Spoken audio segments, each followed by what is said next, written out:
Hi friends, ಇವತ್ತು ಮಾವಿನಕಾಯಿನಿಂದ ದಿಢೀರಾಗಿ ಮಾಡುವಂಥ ಉಪ್ಪಿನಕಾಯಿ ಹೇಗೆ ಮಾಡೋದು ಅನ್ನೋದನ್ನು ನೋಡೋಣ.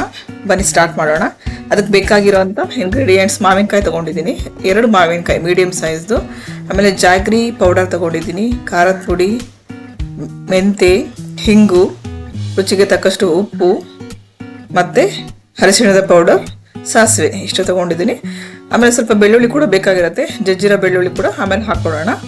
ಈಗ ಮೊದಲು ಒಂದು ಬಾಣಲಿ ಇಟ್ಬಿಟ್ಟು ಅದಕ್ಕೆ ಮೆಂತೆ ಹಾಕ್ಕೊಂಡಿದ್ದೀನಿ. 1 ಸ್ಪೂನಷ್ಟು ಮೆಂತೆ ಹಾಕಿ ಸ್ವಲ್ಪ ಚೆನ್ನಾಗಿ ಅದನ್ನು ಬಾಡಿಸ್ಕೋಬೇಕು. ಸ್ವಲ್ಪ ಫ್ರೈ ಮಾಡ್ಕೊಳ್ಳೋಣ ನೀಟಾಗಿ. ಅಂದರೆ ಸ್ವಲ್ಪ ಕಲರ್ ಚೇಂಜ್ ಆಗುತ್ತೆ ನೋಡಿ, ಈ ರೀತಿ ಸಿಡಿತಾ ಇರುತ್ತಲ್ಲ, ಈ ರೀತಿ ಆಗೋವರೆಗೂ ಸ್ವಲ್ಪ ಅದನ್ನು ಫ್ರೈ ಮಾಡ್ಕೋಬೇಕು.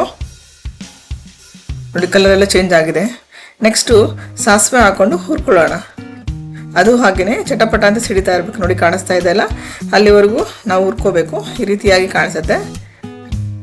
ನೆಕ್ಸ್ಟ್ ಬಂದ್ಬಿಟ್ಟು ಕರಿಬೇವು ಹಾಕ್ಕೊಂಡು ನಾವು ಸ್ವಲ್ಪ ಬಾಡಿಸ್ಕೊಳ್ಳೋಣ. ಹಸಿ ಕರಿಬೇವು ಹಾಕೋದ್ರಿಂದ ತುಂಬ ಚೆನ್ನಾಗಿ ಅನಿಸುತ್ತೆ. ಮತ್ತು ಇಲ್ಲಿ ಅದ್ರ ಮಧ್ಯದಲ್ಲಿ ಸ್ವಲ್ಪ ಬೆಳ್ಳುಳ್ಳಿ ಬೇಕು ಅಂತ ಹೇಳಿದ್ನಲ್ಲ, ಬೆಳ್ಳುಳ್ಳಿ ಕೂಡ ಜಜ್ಕೊಳ್ಳೋಣ. ಈಗ ನೋಡಿ ಕರಿಬೇವನ್ನ ಬಾಣಲಿಗೆ ಹಾಕ್ಬಿಟ್ಟು ಫ್ರೈ ಮಾಡ್ಕೊತಾ ಇದ್ದೀನಿ. ಈ ರೀತಿಯಾಗಿ ಕಾಣಿಸ್ತಾ ಇರುತ್ತೆ. ಚೆನ್ನಾಗಿ ಬಾಡಿಸ್ಕೋಬೇಕು. ಇದು ಕೂಡ ಸ್ವಲ್ಪ ಕಪ್ಪು ಬಣ್ಣ ಬಂದರೂ ಪರವಾಗಿಲ್ಲ, ಯಾಕಂದರೆ ಪಿಕಲ್ಗೆಲ್ಲ ತುಂಬ ಚೆನ್ನಾಗಿ ಒಳ್ಳೆ ಟೇಸ್ಟ್ ಕೊಡುತ್ತೆ. ನೋಡಿ ಈ ರೀತಿಯಾಗಿ ಈ 3 ಇಂಗ್ರೀಡಿಯೆಂಟ್ಸ್ನ ಚೆನ್ನಾಗಿ ನಾನು ಫ್ರೈ ಮಾಡ್ಕೊಂಡಿದ್ದೀನಿ. ಆಮೇಲೆ ಬಾಣಲಿಗೆ 2 ರಿಂದ 3 ಟೇಬಲ್ ಸ್ಪೂನ್ ಆಗುವಷ್ಟು ಕುಕ್ಕಿಂಗ್ ಆಯಿಲ್ನ ಹಾಕ್ಕೊಂಡಿದ್ದೀನಿ. ಕುಕ್ಕಿಂಗ್ ಆಯಿಲ್ ಸ್ವಲ್ಪ ಕಾಯಬೇಕು, ಅಂದರೆ ಸ್ವಲ್ಪ ಹೀಟ್ ಹಾಕಬೇಕು. ಅಲ್ಲಿವರೆಗೂ ಸ್ವಲ್ಪ ವೆಯ್ಟ್ ಮಾಡಬೇಕು ನಾವು, ಓಕೆನಾ? ನೋಡಿ, ಆ್ಯಕ್ಚುಲಿ ಇದು ಮಾವಿನಕಾಯಿ ಸೀಸನ್ ಬಂತು ಅಂದರೆ ಮಾವಿನಕಾಯಿಯಲ್ಲಿ ಥರ ಥರ ಚಿತ್ರಾನ್ನಗಳು, ಈ ಥರ ಪಿಕಲ್ಲು ಎಲ್ಲ ಸುಮಾರು ಮನೆಗಳಲ್ಲಿ ಮಾಡೋದು ಒಂದು ವಾಡಿಕೆ ಅಲ್ವಾ. ನೋಡಿ ಎಣ್ಣೆ ಕಾದಿದೆ. ಸೊ ಅದಕ್ಕೆ ನಾನು ಸಾಸಿವೆ ಹಾಕ್ಕೊಂಡು 1 ಸ್ಪೂನ್ ಆಗೋವಷ್ಟು ಹಿಂಗೆ ಹಾಕ್ತಾಯಿದ್ದೀನಿ.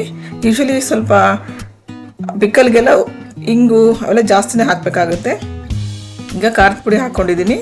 ಇದೆಲ್ಲ ಪ್ರೊಸೆಸ್ ಮಾಡುವಾಗ ನಾವು ಸ್ವಲ್ಪ ಸಿಮ್ಮಲ್ಲಿ ಇಟ್ಕೊಂಡು ಮಾಡಿದ್ರೇ ಒಳ್ಳೆಯದು. ಆಮೇಲೆ ಅರಿಶಿಣ ಹಾಕ್ಕೊಂಡೆ, ರುಚಿಗೆ ತಕ್ಕಷ್ಟು ಉಪ್ಪು, ಇದೆಲ್ಲ ಹಾಕಿದ್ಮೇಲೆ ಆಫ್ ಮಾಡಿಬಿಡ್ಬೇಕು ನಾವು. ಈಗ ಜಾಗ್ರಿ ಪೌಡರ್ ಕೂಡ ನಾನು ಹಾಕ್ಕೊಂಡಿದ್ದೀನಿ. ಇಷ್ಟೆಲ್ಲ ಹಾಕಿದ್ಮೇಲೆ ನಾನು ಸ್ಟವ್ ಆಫ್ ಮಾಡಿಕೊಂಡು ನೀಟಾಗಿ ಸ್ವಲ್ಪ ಬಾಡಿಸ್ಕೊಂಡಿದ್ದೀನಿ. ನೋಡಿ ಕಲರ್ಫುಲ್ಲಾಗಿ ಡಿಫ್ರೆಂಟ್ ವೆರೈಟಿ ಆಫ್ ಕಲರೇ ಬಂದೋಯ್ತು. ಇಲ್ಲಿ ಕಾಂಬಿನೇಷನ್ಸ್ ಆಫ್ ಕಲರ್ಸ್ ತುಂಬ ಚೆನ್ನಾಗಿ ಕೂಡ ಕಾಣಿಸ್ತಾ ಇದೆ. ಆಮೇಲೆ ಇದೆಲ್ಲ ತಣ್ಣಗಾದ್ಮೇಲೆ ನಾನು ಬೆಳ್ಳುಳ್ಳಿನ ಹಾಕೋತಾ ಇದ್ದೀನಿ, ಜಜ್ಜಿರೋಂಥ ಬೆಳ್ಳುಳ್ಳಿ. ನಾನು ಏನಕ್ಕೆ ಬೆಳ್ಳುಳ್ಳಿ ಹಾಕಿ ಫ್ರೈ ಮಾಡಿಲ್ಲ ಅಂದರೆ, ಹಸಿ ಬೆಳ್ಳುಳ್ಳಿ ಹಾಗೆ ನಾವು ಉಪ್ಪಿನಕಾಯಿ ತಿನ್ನುವಾಗ ಸಿಕ್ಕರೆ ಚೆನ್ನಾಗಿ ಅನಿಸುತ್ತೆ. ನೋಡಿ ಫ್ರೆಂಡ್, ಇದೆಲ್ಲ ಏನು ಹುಡ್ಕೊಂಡಿದ್ವಲ್ಲ ಅದನ್ನೆಲ್ಲ ಮಿಕ್ಸಿ ಮಾಡಿಕೊಂಡು ಪೌಡರ್ ಮಾಡ್ಕೊಳ್ಳೋಣ. ಈಗ ಅದೇನು ಮಿಶ್ರಣ ಮಾಡ್ಕೊಂಡಿದ್ದೀವಲ್ಲ, ತಣ್ಣಗಾದ್ಮೇಲೆ ನಾವು ಹೆಚ್ಚಿರೋ ಅಂಥ ಮಾವಿನಕಾಯಿ ಹಾಕ್ಬಿಟ್ಟು ಇಡೋಣ. ಮತ್ತು ನಾವು ರುಬ್ಬಿರ್ತೀವಲ್ವ ಆ ಮಿಶ್ರಣ ಹಾಕೋಣ. ಆ ಮಿಶ್ರಣ ಹಾಕ್ಕೊಂಡು ನೀಟಾಗಿ ಅದನ್ನು ಮಿಕ್ಸ್ ಮಾಡ್ಕೋಬೇಕು. ನೋಡಿ ಎಷ್ಟು ಈಸಿ ದಿಢೀರ್ ಉಪ್ಪಿನಕಾಯಿ ಅಥವಾ ಇನ್ಸ್ಟೆಂಟ್ ಮ್ಯಾಂಗೋ ಪಿಕಲ್ ಮಾಡೋದು. ತುಂಬ ಚೆನ್ನಾಗಿರುತ್ತೆ, ತುಂಬ ಟೇಸ್ಟಿಯಾಗಿರುತ್ತೆ. ನಮ್ಮನೇಲಂತೂ ಫೇವ್ರೇಟ್ ಎಲ್ರಿಗೂ. ಇದನ್ನು ಊಟದ ಜೊತೆ ತಿಂದರೂ ತುಂಬ ಚೆನ್ನಾಗಿರುತ್ತೆ. ನಮ್ಮ ಮನೆಗಳಲ್ಲಿ ಊಟದ ಜೊತೆಗಿಂತನೂ ಮಕ್ಕಳು ನಾವೆಲ್ಲ ಹಂಗೆ ಅಡ್ಡಾಡ್ಕೊತ ತಿಂದೇ ಖಾಲಿ ಮಾಡಿಬಿಡ್ತೀವಿ. ತುಂಬ ಚೆನ್ನಾಗುತ್ತೆ, ಒಳ್ಳೆ ಟೇಸ್ಟ್ ಇರುತ್ತೆ. ನೋಡಿ ಎಷ್ಟು ಚೆನ್ನಾಗಿ ಕಾಣಿಸ್ತಾ ಇದೆ. ಮತ್ತು ಈ ಮಾವಿನಕಾಯಿ ಬಂದು ನಮ್ಮ ತೋಟದ್ದೇ, ಇನ್ನೂ ರುಚಿ ಹೆಚ್ಚು ನಮಗೆ. ಇದು ಚೆನ್ನಾಗಿ ಕೂಡ ಅನಿಸುತ್ತೆ. ನೋಡಿ ಎಷ್ಟು ಕಲರ್ಫುಲ್ಲಾಗಿ ಕಾಣಿಸ್ತಾ ಇದೆ.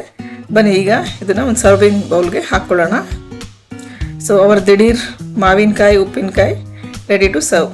ನೋಡಿ ಫ್ರೆಂಡ್, ಎಷ್ಟು ಚೆನ್ನಾಗಿ ಕಾಣಿಸ್ತಾ ಇದೆ ಮತ್ತು ತುಂಬ ರುಚಿ. ನೀವು ಮನೇಲಿ ಮಾಡಿ ನನಗೆ ನೀವೇ ನಾನು ಕಮೆಂಟ್ ಮಾಡ್ತೀರಾ, ಮ್ಯಾಮ್ ತುಂಬ ಚೆನ್ನಾಗಿತ್ತು ಅಂತ ಹೇಳಿ. ನಮ್ಮ ಮನೆಗಳಲ್ಲಂತೂ ತುಂಬ ನಮ್ಗೆ ಇಷ್ಟಪಟ್ಟು ತಿಂತೀವಿ. ಈಗ ಮಕ್ಕಳು ಬಂದರೆ ಒಂದು 2 ದಿನದಲ್ಲೆಲ್ಲ ಮುಗಿಸ್ಬಿಡ್ತಾರೆ ಇದನ್ನು, ಆ ಥರ ಮುಗ್ದೋಗುತ್ತೆ. ಸೊ ಫ್ರೆಂಡ್ಸ್, ನೀವು ಕೂಡ ಟ್ರೈ ಮಾಡಿ ನನಗೆ ಕಮೆಂಟ್ ಮಾಡಿ. Thank you.